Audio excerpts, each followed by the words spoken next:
Good afternoon, and thank you for being here today. And I want to thank Dr. Cantor for being here again. And he has some updates that he will go over in a moment. As you can imagine, we have a lot to cover today because of the winter weather, the ongoing response to the pandemic, and whatever else might be on your mind. We'll see in a few minutes. We did just complete a unified command group meeting on both COVID and the extreme winter weather event that continues to bring record low temperatures to large parts of Louisiana, along with snow and sleet and freezing rain. And in fact, overnight, the second system in 72 hours hit Louisiana. I was able last night to send a letter to President Biden making a request for a federal emergency declaration related to direct federal assistance and Category B assistance, which is emergency protective measures. And I was able to talk to the President on Tuesday afternoon and make sure he was aware that we would be making that request. And of course, I look forward to getting a response from him very soon. As of noon today, right at 125,000 Louisianans did not have power, and about 20,000 of those individuals had not had power since the 15th.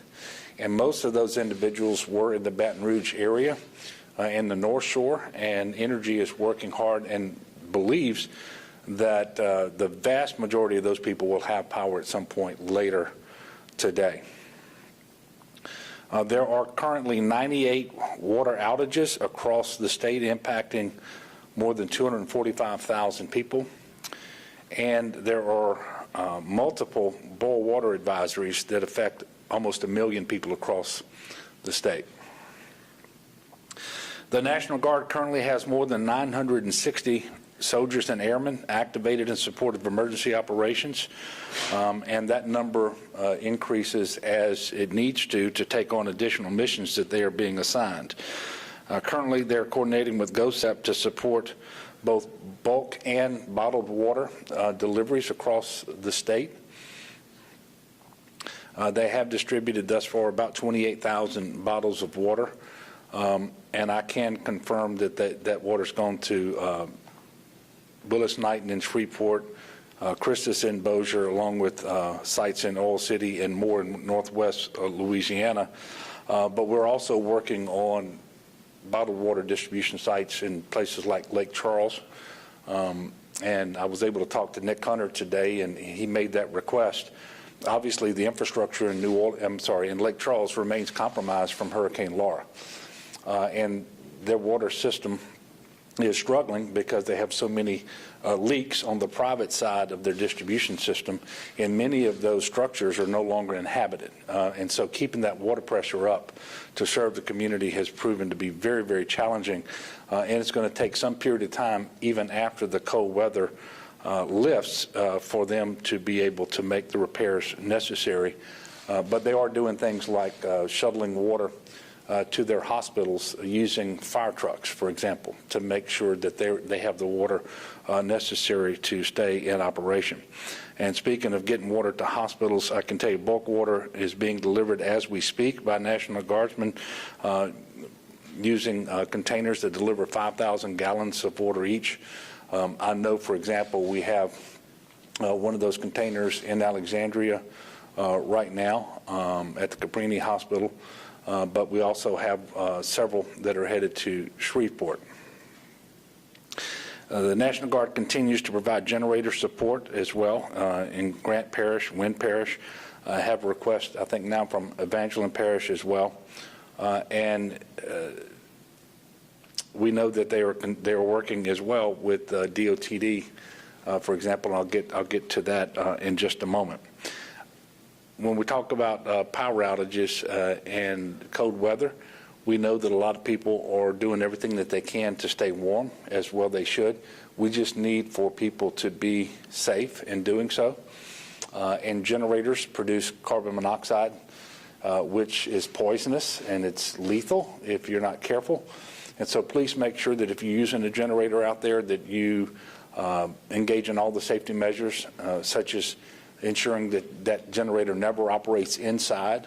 It needs to be at least 20 feet from the house in a well-ventilated area, not in a crawl space or a garage, not by a window or a vent, for example. And then make sure also that you let it cool down before you refuel it. But we also are worried about individuals warming themselves by leaving the oven on and opening the oven door. And it's not made for that, and that can be dangerous as well. And so please be careful. I think Dr. Kenner is going to share some more information with you all in just a few moments. The roads remain very treacherous in central and north Louisiana. And so even if you go to 511la.org and you see that a road is open, that doesn't mean that you should be out and about. For the most part, in South Louisiana, along the 1012 corridor, the road conditions have improved tremendously. But when you start working your way north, that is not the case. So we're still asking people to be patient, stay off the roads in central and north Louisiana unless it's absolutely necessary to get on those roads. There's still a lot of ice and sleet and snow, and we have overnight temperatures tonight are going to be at or near record lows in North Louisiana again, and actually even colder tomorrow night. So this weather system is going to be with us until Sunday. Sunday will be the first time that the overnight lows don't get to freezing anywhere in the state of Louisiana. And so that's when conditions are going to improve. And there will still be work required on the other side of that to make all the repairs necessary to infrastructure, especially to our water systems. DOTD's been working around the clock to get more roads passable. Obviously, ice continues to be a problem in many areas. As of this morning, there were still 57 weather-related road closures across Louisiana. I-10 and 12 did open yesterday at around 2 o'clock. I-110 in Baton Rouge is now open. I-20 is open technically, but it is still in very difficult, I should say, it's very treacherous in terms of the conditions with the ice and the snow that remains on the road. And we also have issues with a number of commercial vehicles, 18-wheelers, that have stopped and on the side of the road, and in a couple of cases in the roadway itself. And we're working to move those and get rid of those obstructions. And in fact, the National Guard has 5 wreckers that it is bringing to I-20 and working with DOTD and the state police to try to clear those roadways. But that situation, especially along I-20, is going to be evolving. DOTD continues to receive salt deliveries and is using the equipment that they have to spread salt and brine in order to try to de-ice roads and bridges as they are able to do that. In southwest Louisiana, DOTD was able to keep at least one lane of interstate traffic open in each direction throughout the event. Please remember that ice is not only dangerous to drive on, but it's also dangerous to walk on as well. We've unfortunately had 2 deaths related to individuals slipping on ice. One, I believe, slipped on ice and drowned in a pool. Another slipped on ice and had a fatal head injury as a result. The third confirmed death was due to exposure for an individual. And as of right now, we still have a total of 3 deaths that have been confirmed by coroners as winter storm related. And before I get to COVID, I did want to speak to just a moment about power. We know that the electricity companies have been asking folks here in Louisiana, really this is happening across a big part of the country, to conserve power. We've had a few rolling blackouts over the last few days, and the biggest issue with those were the fact that there just wasn't advance notification that they were going to happen. But at the end of the day, those actions were taken in order to prevent the possibility of a catastrophic failure of the grid which would be obviously much more problematic, especially when you had a second weather system coming in on the heels of the first one. But it remains important for people to know that conservation is critical if we're going to avoid having more load shedding events, these rolling power outages in the future, especially with record low or near record low temperatures tonight and even colder temperatures tomorrow night. And the periods of time when the energy companies are asking for your help in conserving are between 7 and 9 a.m. in the morning and between 7 and 10 p.m. at night. So if you can, and this does not apply to elderly folks and so forth, but if you're able, set your thermostat lower and just put on a sweater. And don't do your dishes and your clothes and that sort of thing during those hours. And if you do, please try to wash with cold water. But it's 7 to 9 a.m. in the morning, 7 to 10 p.m. at night, and that's going to remain in effect for today and tomorrow and for Saturday morning. After Saturday morning, we shouldn't have any more need for that in Louisiana, but it remains really important. Getting to COVID now, we're going to talk about today's update and an announcement regarding vaccine eligibility. We have received some good news over the past several weeks, and then again this week with doses being increased that in terms of the allocation coming to Louisiana. And this most recent increase, the previous increases have been primarily on the Moderna side. This next increase coming next week is on the Pfizer side. Now, that's the good news. The bad news is the shipments coming in for this week have been delayed. And the White House talked to us about this on Tuesday, and that's for a variety of factors. Employees were having a hard time getting to the pharmaceutical manufacturing sites in order to package things up, but then you had winter storm affecting closures at various airports where the distribution occurs. And so our large shipments of Pfizer and Moderna for this week, which normally would come in on Monday and Tuesday, haven't yet arrived. And so we expect to get those shipments. We don't know when. It could be Saturday or Sunday, and then Monday or Tuesday we should get what would have ordinarily come on next week anyway.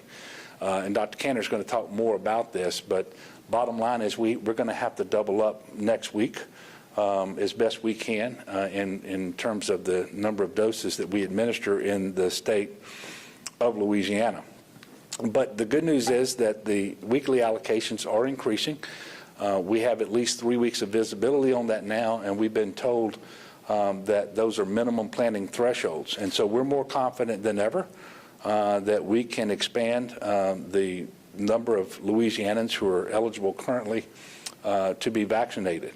And so I'm announcing today that this coming Monday, not today or tomorrow or Saturday or Sunday, but Monday, Phase 1B, Tier 1 will be expanded to include teachers and support staff working on site in a K through 12 school, but also staff at daycare facilities as well. In addition to that, individuals aged 55 to 64 with at least one of the conditions listed by the CDC is placing them at an increased risk of severe illness from the virus that causes COVID-19. And then finally, we're adding all pregnant persons.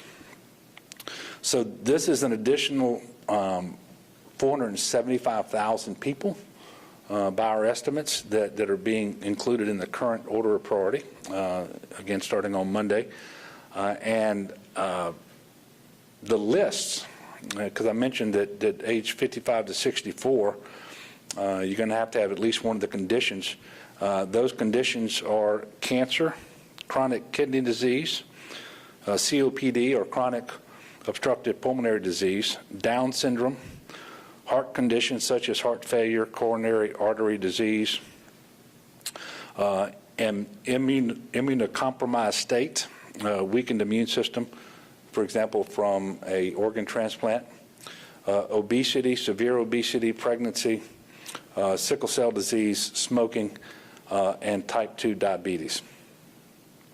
So if you have one of those conditions or more of them, and you're between age 55 and 64, or obviously if you're pregnant, regardless of your age, you will need to fill out a copy of the Louisiana COVID-19 vaccine attestation form indicating the condition or conditions that you have for the vaccine that you are going to receive. The form can be found on the Louisiana COVID vaccine website. LDH is encouraging residents to print and fill that form in advance, but they're also working with providers to make sure that it's going to be available on site as well. So this is very important, and as we signaled a few weeks ago, we intended for teachers and other school workers to be in the next order of priority. We just weren't sure when that was going to happen. But being able to get to them is really important for our state. As we all know, they've been on the front lines of this pandemic, and they play a critical role in our continued recovery and obviously the education of our children. And we all appreciate teachers and support staff, daycare workers. I know I certainly do, and therefore very happy that we're going to be offering them vaccines starting next week. And I also wanted to thank Senator Cleo Fields for working with us over the last couple of weeks to make this happen in an organized fashion. We also know that older people and those with certain comorbid health conditions are at greater risk for having a poor outcome should they contract COVID-19. And that is why we are getting to those individuals 55 to 64 who have one or more of these comorbid health conditions.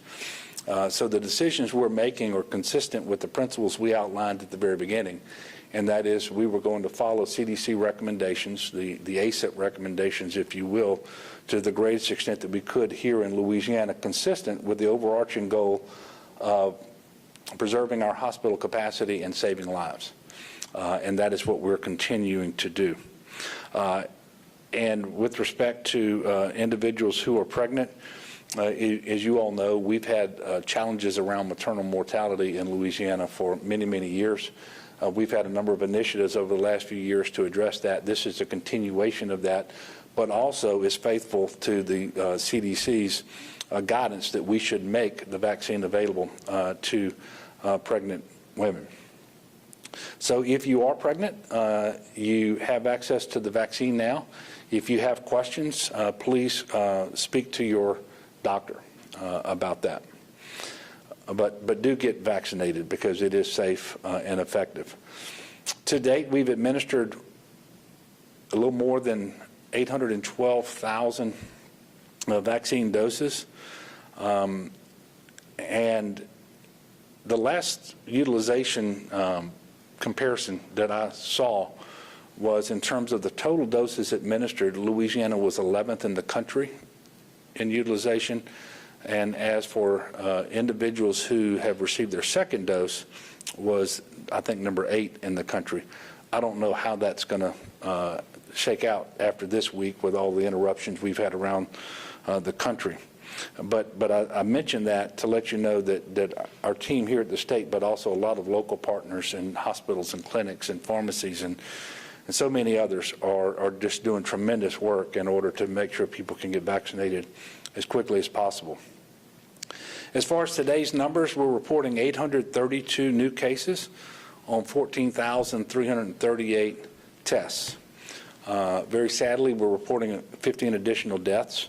We're now at 9,406 deaths since the start of the pandemic. 823 patients are hospitalized across the state today with COVID-19. 128 of those are on mechanical ventilators. To put the number of folks in the hospital into perspective, we haven't been at this number since before Thanksgiving. So we have made a lot of progress since January the 8th. And I did want to express my appreciation to the people of Louisiana, because I will tell you, early January, we were in a very bad place and headed in just an awful direction. But things have improved because of the work that's taken place out there and people following mitigation measures and abiding by the restrictions, it's critically important.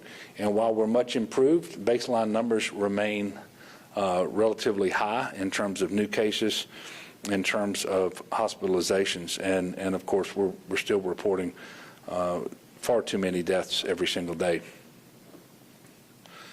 We do have 15 confirmed cases of the UK variant here in Louisiana.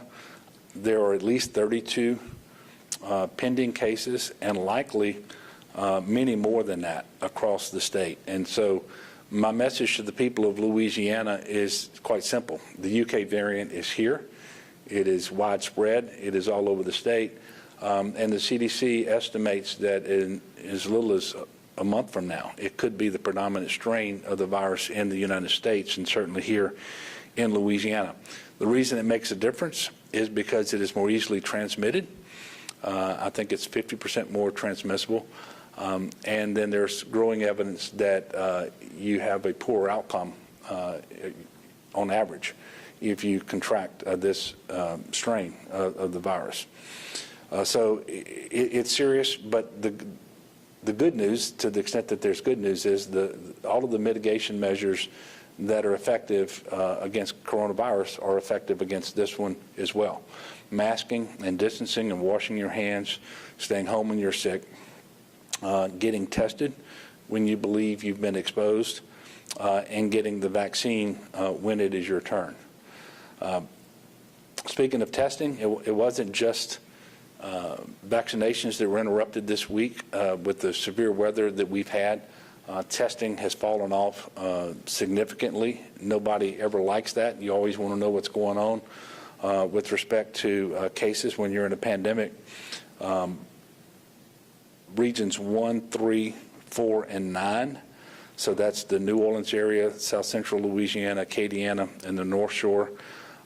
They have operational community-based testing sites. Tomorrow, we believe that community testing will be taking place in all regions except for 7 and 8. So that's that Shreveport over to Monroe corridor. So at this time, I'm going to ask Dr. Cantor to come up. He will make some remarks. As you always do, please address any questions you have to him when he finishes his remarks, and I'll come back after that, conclude mine, and then I'll take some of your questions as well.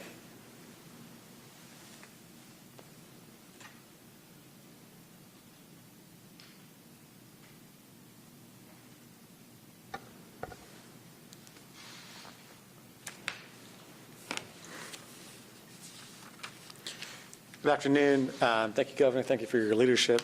And I would like to just open by thanking a lot of folks who are working hard in the weather right now to keep us safe and open the state back up. So Department of Transportation folks, police, state police, first responders.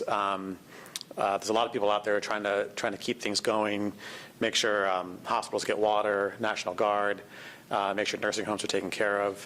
So my thanks to them, and also my thanks to healthcare workers in hospitals who, a number of which having to work double or triple shifts because they can't get out, or people that are kind of taking a slow commute in to relieve them. So sincere thanks to all those people who are working hard right now. I do want to start by talking a little bit about the risk to life that exists right now. And the governor mentioned a couple of really important ones. As we see with disasters, and we certainly have our experience with those, there's the disaster itself, and then there are other things that can make a bad situation worse. And that's really what I want to focus on. The 2 of the 3 deaths that we had so far were theoretically preventable. There were people that fell. We know every time that we have an emergency like this where there's potential loss of power, there's the risk of carbon monoxide poisoning, which is another entirely preventable death. So that's the first thing I do want to talk about. The risk of carbon monoxide poisoning is real, and families need to know about it. Anytime somebody has a loss of power and is using a generator or alternative heating devices, they have to be very, very careful. Carbon monoxide is completely odorless, completely painless, and the only way you know about it inside your house before it kills you is if you have a carbon monoxide detector. That's the only way. It's a very silent killer, but every emergency that we have, it pops up. And just remember back to Hurricane Laura, when we had power outages in the southwest part of the state, we had a number of people, unfortunately, die from carbon monoxide poisoning. So I do want to ask families, if you're heating your house through alternative means right now, as the governor said, if you're using a generator, always outside, always well away from the house, well away from doors, windows, and other air intakes. And never, never heat your home with a kitchen oven or a kitchen stove. It does two things. It emits silent toxins into your house that you don't know about, and it also is a pretty large fire risk in and of itself.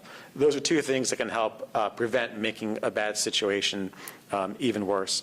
Another thing I'll mention is I really, as the governor did as well, ask people, avoid traveling right now if you can avoid it by any measure. The roads are not very safe, and there's a lot of car accidents out there. If you can avoid going on the roads, it's better for your own protection. It also allows emergency responders and people hauling water to places to have a little bit more space to operate out there. So please avoid travel if there's any way that you can safely avoid it now. I do also want to mention for individuals who are dialysis dependent, these are people that live at home and take dialysis 3 days a week. If you live in an affected area, if you live in the Shreveport area or some other northern parts of the state, it is likely that your appointments will be affected because of the weather. Please communicate with your dialysis provider. This is the place where you receive dialysis. They will reschedule you. Please communicate with the dialysis provider. We want anyone that has to miss or postpone a dialysis session to get back in as soon as possible. So please reach out, proactively communicate with your dialysis provider. They will reschedule you. As the governor mentioned, because of the weather, and not just the weather in Louisiana, this is a national issue right now, a good number of vaccine deliveries, both first and second doses that we expected this week, are being postponed. And again, it's not just because of the roads in Louisiana, although that's a big problem. A number of the shipments never made it out of a central hub in other states because of weather or because of personnel shortages. So unfortunately, that's affecting us here. There are a fair number of people who were expecting to receive a vaccine dose this week who unfortunately are going to have those appointments rescheduled. For anyone who falls into that category, if you have an appointment coming today, tomorrow, or the next day, or if you were supposed to have one earlier in the week, please communicate with your vaccine provider. This is the clinic, the hospital, the pharmacy that you had an appointment with. They will let you know when you are rescheduled for. Don't forego this. Don't use this as an opportunity not to get the dose. The dose is still really important, but please just communicate these appointments will be rescheduled. If it was a second dose appointment that is getting rescheduled, that's okay. Reschedule it, take the dose. If it ends up being a week or even 2 or 3 weeks later, that is okay. It is still efficacious. It will still provide protection. The CDC says you aim for the right follow-up, the 21 days for Pfizer and 28 days for Moderna. You shoot for that, but if something happens to make you have to delay, like an unprecedented weather event, that's okay. It's still safe. You don't need to restart the vaccine series. So anyone that has a second dose appointment delayed because of this weather event, please call that vaccine provider, get it rescheduled. It is still beneficial to take that second dose, even if it's days or even a week or two later than it otherwise should have been. I'll give a quick heads up of where we are with doses we should expect next week. And as the governor mentioned, next week is going to be a high volume testing week. We're really going to be asking a lot of our vaccine providers next week because we have increased doses coming to us anyway because our allocations went up a little bit, and we're going to have a lot of doses that would have arrived this week that are going to come later this week or early next week. So we'll be asking vaccine providers to do a lot next week, as they've been doing the whole time, I should say. So next week, this coming week, will be week 11 for us. Two changes are happening with the doses we're getting. Number one, the Pfizer doses, starting with this coming week, this is a policy change by Operation Warp Speed, will be counted as 6 doses a vial. So we've known for a number of weeks now that with the right equipment and care, you can actually get 6 doses out of those Pfizer vials, even though they're labeled for 5. The company applied to the FDA to formally change that labeling, and that was granted. And Operation Warp Speed waited a couple weeks just to make sure that they had enough of the low dead space syringes to make it possible for every vaccine provider. They do now, and now any vaccine provider that gets Pfizer is getting a kit that includes those low dead space syringes. So starting with this coming week, Pfizer allotments will account for 6 doses a vial, which means the Angel doses that we have enjoyed won't be there anymore. So in terms of a vaccine provider, if they're being told they're getting, let's say, 100 doses, it's actually 100 doses. They won't be able to bake in a 20% bonus on that because it will not be 6 doses a vial. On top of that, our allotments are also going up a little bit next week. So it's not just an accounting increase, it's a raw increase as well. So the numbers that we expect to come in next week for Pfizer are 45,630. And again, that's an increase because of that 6-dose vial accounting and a genuine increase on top of that. And then for Moderna, it's 45,000 doses, giving us a total of 90,630.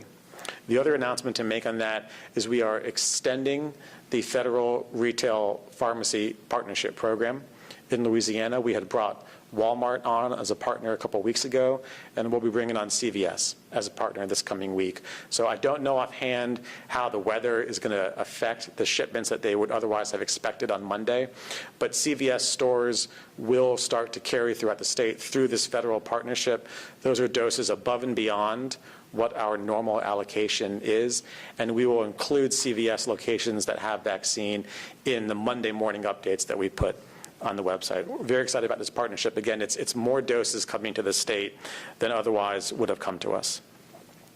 The last thing I will mention is, as the governor had said, we're clearly coming down in the right direction from COVID. We peaked around the Christmas and New Year's time. We've made considerable progress now, and if you look at the epi charts, which are up to date on the dashboard right now, we've actually recovered almost all of the ground that we lost with this New Year's surge. We're almost at the point that we were prior to Thanksgiving, around the beginning of November, when we started to go up. We need to keep that. We need to keep going in that direction. So as of today, percent positivity for the state is at 5%, and there are only 46 parishes out of 64 in the state that are ranked as highest risk of community transmission by the CDC. That's an improvement, but it's not great. It's not great. We're going in the right direction, but just like we talked about the past 2 weeks, there still is a lot of risk out there. Looking forward with the variants circulating, and we know from what the CDC projects that the B117, or the UK variant that the governor mentioned, is doubling in numbers across the country about every 10 days. Excuse me.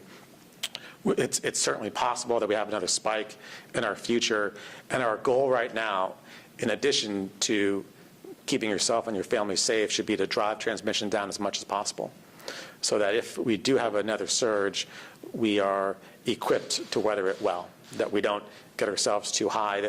How high you get in a surge is very much related to how high you were when you start that surge. And this past surge, we started pretty high, and we ended up very high. We would like to do it a little bit lower. If at all, we have to do it the next time. So I will say, for people out there, there are 2 things that really should give people concern that you need to give caution towards right now. One is just the general risk of catching COVID out there, which, again, in 46 out of 64 parishes is the highest category possible by the CDC, even though we're encouraged in the direction that we're going. And the second is ancillary risks with this cold weather. Driving on the road when you don't have to, slipping and falling, being careless with how you heat your home. Please, please be careful. We want to minimize any suffering that we have from this weather event. I'd be happy to answer any questions if there are any. Belinda? In terms of the federal pharmacy program, how many doses are the Walmart pharmacies getting now? And when the CVS pharmacies come online, will they be getting additional doses on top of what Walmart is already getting, or will you be splitting up the pool to more pharmacies? Additional on top of that, what the feds did, the feds had an initial allocation for that retail program of about 1 million doses nationwide. They doubled that to about 2 million, which then goes through the same pro rata calculation, divvied up by states, by population. So does that mean you get about 28,000? We haven't, that's not confirmed. The Walmart's got about 14,100 last week. That was in addition to 5,700 that we seeded them with to start the program off. We believe that the CVS's will be in that ballpark because it's been another 1 million added to the national pot, but we haven't been confirmed with those numbers. And again, with the weather, I don't know exactly when they're actually going to be shipped. Yeah. Yes, Sam? Before this week, we were going on a pretty strong trajectory in the number of doses we were administering on average per day, and that chart sort of plummeted as we got today's update, primarily I would assume because of the storm. I guess I'm wondering, it's tens of thousands of doses that haven't shipped yet. How long is it going to take us to catch up and make up for that lost time of this week we'll get into so many doses? I don't know. I wouldn't expect more than a week or two. You're right. We were doing really well. I think we still are doing really well. And this setback is not just Louisiana. A number of states are, really affected by this right now. There's no question that we, even today, have much more capacity to deliver vaccine in Louisiana than we have supply. I mean, supply really has been our limiting factor. So I think that our vaccine providers are going to do a good job next week with the added volume, essentially make up for lost time. It might take a week or two to get back to the rate as they build up, because they're also doing second doses with that as well, and some delayed second doses on top of that. So I would expect a week or two, but I think our providers are going to do a really good job because we still, we still have unmet capacity to deliver. We're still in a situation where supply is our biggest limiting factor. Yes, sir. Can you give us an update, generally speaking, about lost doses in Louisiana? And then I know yesterday at least one person from LDH said they hadn't yet heard of any losses or waste due to power outages. Can you give us an update on that today as well? Yeah, the number is 754 right now of lost doses, which is, off the top of my head, probably about less than a percentage point of the total doses that have been given here. We've not yet had any confirmed loss from this recent weather event. We very well might. There's a process that goes into this, and the first step when a provider reaches out to us with concerns that they lost power or something like that, is we communicate with the vaccine manufacturer, Pfizer or Moderna, and they walk through what happened. There are some instances where, depending on the circumstance, depending on the temperature range, you can actually still use those doses. So that's the first step. If the manufacturer says you can't use it, then we work with the provider to do an investigation. So nothing of that nature has concluded yet, but it's certainly possible we'll have some pop up. Yes, sir. So the governor said that 475,000 people will be added from, including teachers and school staff. So is that just teachers and school staff, or is that the entire TRP? That is inclusive of people that work in a K through 12 or daycare environment, plus people aged 55 through 64 with at least one of the CDC listed preconditions. Some of these are estimates, but it's a total number for those. Yes, sir. More than 271,000 people have completed that vaccine series in our state. What's kind of that magic number of sorts y'all are looking at, along with kind of people who have already had cases, to kind of meet that level of immunity to get things back to normal? A lot more than that. Probably somewhere around 65, 70%. Unfortunately, it does not appear that prior infection is definitively protective. And that's why people that had COVID in the past are still advised to get the vaccine, and that's why we're seeing a fair number of people have reinfections. So really, his vaccine is the prime way to do that. Again, ballpark 65, 70, maybe 75% of the population, which I don't think we're going to get towards until sometime, hopefully, in the late summer, maybe early fall, I would imagine. I don't think the number now with 271,000 is really enough to put a big dent on a population basis, but it surely means an awful lot if you're one of those individuals. And I do think in specific risk areas like nursing homes, for example, we should expect to see fatalities go down considerably because we've made so much progress in that. Yep, Melinda? Can you give us an update on the nursing home program in terms of where we are in percentages? Absolutely. So total doses administered in the long-term care facility program to date is 61,427.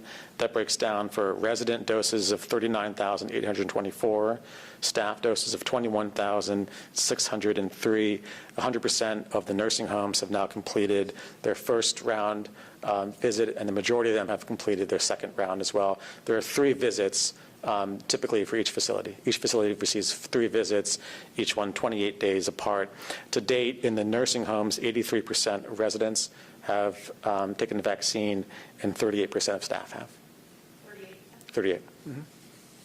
Yep. And Sam? On this question, following up on that, we see like a pretty precipitous drop in hospitalizations. We've now been vaccinating elderly people who are more likely to end up in the hospital for a few months now. So I'm wondering if we're starting to see, these folks who might have otherwise ended up in the hospital but for the vaccine. Do you think that's making a dent on our COVID numbers? Yeah, I think it's possible, and I think that's by design as well. You've heard the governor say a number of times now that with so many people hospitalized and with the fatality count so high, it's very important for us to be directing vaccine to people who are likely to suffer those complications, and that's part of what informed today's decision to extend it to those age groups who do have one or more of those underlying conditions. When you look at the graph right now, our incidence is going down as well. So I think it is a combination of those two, Sam. I think cases are going down because they're going down. We peaked and now we're coming down, and so hospitalizations follow. And I think we are beginning to make a dent in the people more likely to suffer complications. Yep, and last question. Yeah. Public hearing, probably. Go next person. Okay. Listen, everyone. And please keep your eye on the ball the next couple of days. It's risky from a COVID perspective, and the weather makes it very dangerous as well. Please don't do anything to increase the risk of what already is an unfortunate situation. Thank you.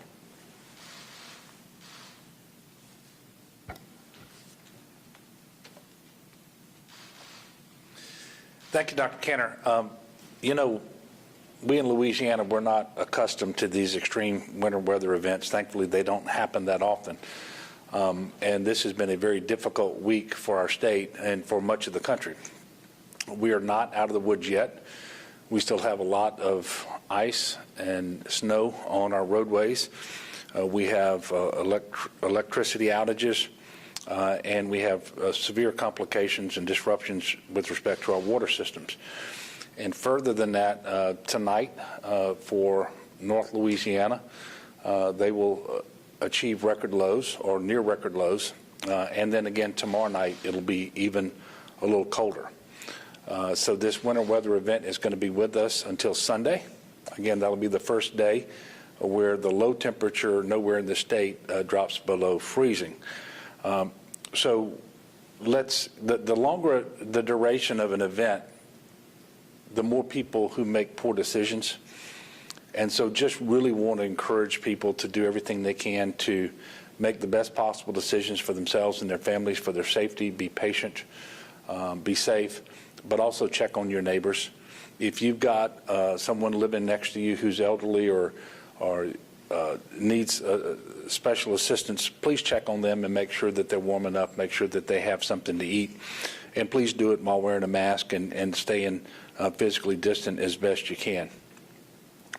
And I'll tell you, Louisianans know how to be good neighbors, proven that over and over again, and I know that that's happening out there right now.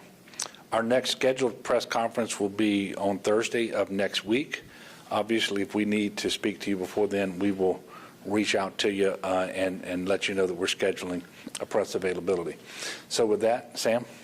Governor, we're already going to be testing our capacity to deliver vaccines next week because of the winter storm, and now we're adding a whole new almost 500,000 people. I'm wondering, are you worried about a bottleneck where people aren't going to have access for a week, 2, 3 weeks just because there's not enough capacity to deliver it? And also, could you clarify the teachers and the school staff, is that public schools or all schools? All schools. It's all schools, and it's not just K through 12. It is preschool too, early childhood learning centers. For example, I have enough concerns to keep me awake every single night, We know that the disruptions in the delivery and administration of doses this week will complicate next week, when we were already going to get more doses than we've received at any point up to now. And then I checked multiple times with Secretary Phillips and others, is this the right time to add these new individuals to the priority group who can be vaccinated starting on Monday? And the decision is yes. The doses are available. We, again, are going to ask people to schedule those appointments, be patient, and understand that the providers are having to juggle a number of balls all at one time in the air as they try to catch up from the doses they were unable to administer this week and to administer next week's doses, which were, in some cases, will be the most that they've been able to receive. But it's also true that we've been saying we wanted to add people to the priority groups as we receive more doses. Well, we're going to have more doses to administer next week than we've ever had before. And so from that perspective, it is exactly the right time to add in individuals to the next priority group. But is it going to be as smooth as it would have been had we not had this winter weather storm this week? Probably not. And so I'm encouraging people to be patient, to call, communicate with your providers, whether you weren't able to get your first dose or your second dose if it was scheduled for this week. Follow back up with them, and then for everybody who's looking for a dose next week, who's in the priority group, please call and schedule those appointments as well. We're going to get through this. I have every confidence that within a week or 10 days, all of this is going to be ironed out, and we'll be back operating smoothly, and we're going to get a lot of people vaccinated over the next 7 to 10 days too. It just won't be quite as smooth, and we may have to be open later at night. We may have to do more weekend events and that sort of thing in order to catch up. Yes, sir.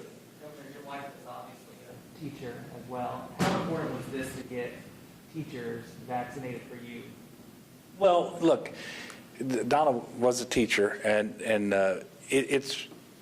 we've always prioritized teachers as a group in terms of the occupation because they're so critical to educating the children.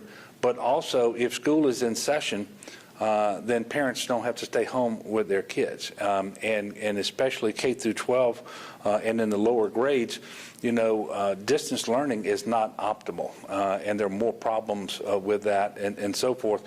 And then when you conduct in-person, on-site education, again, especially at these lower grades, it is almost impossible for teachers to remain physically distant from their students. It may be possible in high school. We know it's much more feasible in college. So for all of those reasons, and the Trump administration first, and now the Biden administration has asked states to prioritize teachers. And so for us, we always knew we were going to get there, and this is the order that we were going to take. We just didn't know when on the calendar because we didn't know what our allocation of vaccines were going to be over time and what the uptake was going to be with the current priority groups. But this is the right time to do it. And I will tell you, if you were listening, I got a call from a teacher on my radio program on Wednesday asking about this, and of course I knew the answer, but I wasn't making the announcement till today.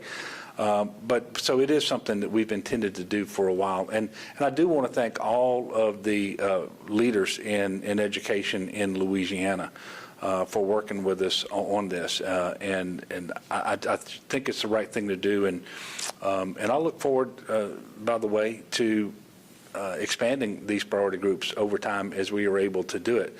Literally every single day I get multiple emails or messages asking me to include some additional group as priority for the vaccine. And every one of those requests makes perfect sense. The challenge is you can't prioritize everybody at once, otherwise you prioritize nobody. And so we're being guided by the recommendations coming from the CDC, but also our own experience here in Louisiana as to who it is that's showing up in our hospitals most often. Who is it that is dying most often. And so that's the way we're going to tackle this, and we're going to continue to do that. And I make that point because I know that people are tempted to believe, well, if they're not in the current order of priority, then they're not important, or that I don't think that they're important. That's clearly not true. But next week is week 11. We just haven't been at this long enough with enough doses to work our way through the priority groups. I look forward to the day, and I know Dr. Fauci said the other day he thinks it's June, when anybody who wants one, regardless of priority groups, can just go to their hospital, to the doctor, to a clinic, or to a pharmacy and get a COVID-19 vaccine. And by the way, he backed it up to June not because there's going to be a delay in the Johnson & Johnson vaccine being approved, but because the initial allocations, once it is approved, will be smaller than they originally thought. And they're going to ramp up considerably over time with their manufacturing output. But initially, it's going to be smaller than they thought, and that's why they're saying June now until we reach that time period. Yes, sir. Governor, a few minutes ago, you obviously talked about the need to conserve power and the issue with Entergy not necessarily putting up those advance notification of those rolling blackouts on Tuesday. Obviously, a bunch of those notifications via voicemail or text went out yesterday. When you spoke with Entergy officials after that first round of blackouts on Tuesday, did you discuss the need to give notification? Did you make it clear that was a priority, or that residents needed to not be caught off guard necessarily? Well, I mean, I did. We discussed the entire episode and how these things happen. And of course, I had the benefit of having some discussions a couple of days before Tuesday about the possibility of load shedding through these rolling blackouts, if you will. But there are certain things about them that people need to understand. First and foremost, I want electric companies, whether it's CLECO or Entergy or SWEPCO, whoever it might be, to provide as much communication in advance of these events happening as possible. And by the way, I think they want to do that too. With respect to Tuesday night, they were not given advance notification. They were told, you have to do this, you have to do it now. And it was literally the case that I think it was 7:30 when I was notified by GOSEP that the Public Service Commission representatives had notified GOSEP that this was going to happen. Within a few minutes, I was on the phone with Entergy, but it had actually already started, and it lasted for a few hours. So the communication is critically important. I think people can accept better the fact that they're going to lose their lights if they have some advance notification about that, and they know that it's only going to last for 2 or 3 hours or whatever. But I do want people to know that this is not a decision that is made by local companies like Entergy or CLECO or SWEPCO. They're all part of regional associations that have to take these directions. And every now and then, when the demand on a grid exceeds the ability for the grid to sustain it, they have to do these rolling blackouts in order to prevent catastrophic failure. And that's critically important, because had we had catastrophic failure, then everybody loses lights for a long period of time, and we had these follow-on weather systems coming at us. And so what they did, they didn't have a choice. They had to do it. It was the right thing to do under the circumstances. But we all agree, and this includes the energy companies themselves, that more advanced notification would have been helpful. And I think you saw yesterday and today Entergy continuing to communicate about the possible need to shed load going forward, especially tonight when we have very low temperatures, and then again tomorrow night, and asking people to conserve electricity during those hours of 7 to 9 in the morning and 7 to 10 in the evening, to minimize the likelihood that may happen again. So, and as you know, if you're following the news across the country, Louisiana is not the only state, or even the primary state that's being affected by these load shedding events. Yes, ma'am. On the same subject, one of the complaints that seems to be common is that people aren't getting any information from Entergy in particular about when restoration is estimated. Do you feel like you've been getting good information from Entergy about what restoration estimates there are? And do you have concerns about the lack of information that went out to the public about that? Yeah, well, I don't want to say that I've been satisfied with the information that I've gotten from Entergy about power restoration. I will tell you that greatly improved today. So the Public Service Commission briefed at the Unified Command Group meeting today at 1 p.m., for example, that the vast majority of individuals who have suffered outages since the 15th, those outages will be restored before the end of the day today. And I think some of those estimates were as late as 11 o'clock tonight. And again, those outages are primarily in the Baton Rouge area, but extending over across St. Helena, Livingston, Tangipahoa Parish, and so forth. And we always want to know when the lights are going to come back on. And it seems like we get better estimates, or at least we get information about an estimate of restoration of power sooner after a hurricane than we did in this particular event. And these outages are very different, however.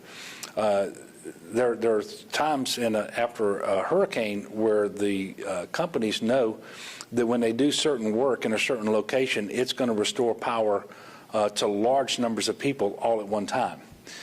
The nature of these outages, because of snow and ice, and by the way, it's primarily ice, it's not snow, which is why when that half-inch of ice formed in northeast Louisiana, all of a sudden you saw from Tensas Parish and Ouachita Parish and areas up there, the lights go out in broad areas, is because it happens in discrete locations, and you have to go out and do work at a lot of locations in order to restore power. And then the roads are a problem for them too, right? It isn't just the general public that can't get to where it needs to go. These crews can't get to the locations in many instances where the work has to be done. And so it's all very, very complicated.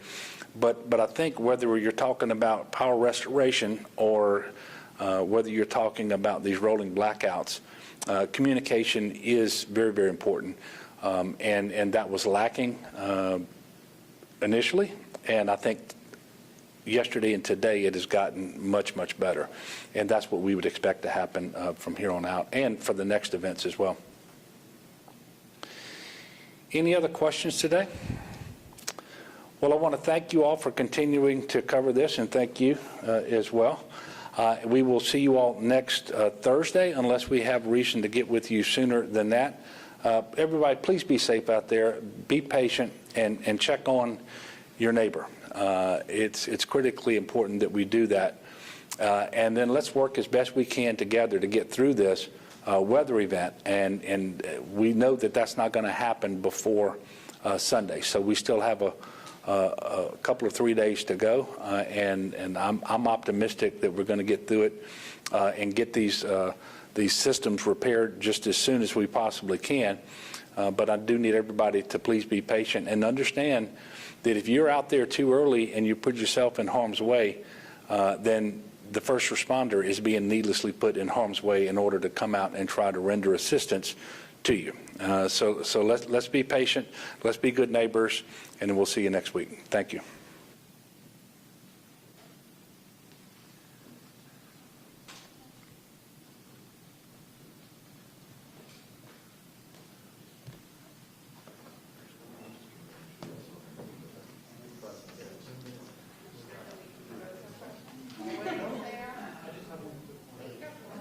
I can tell y'all the president just signed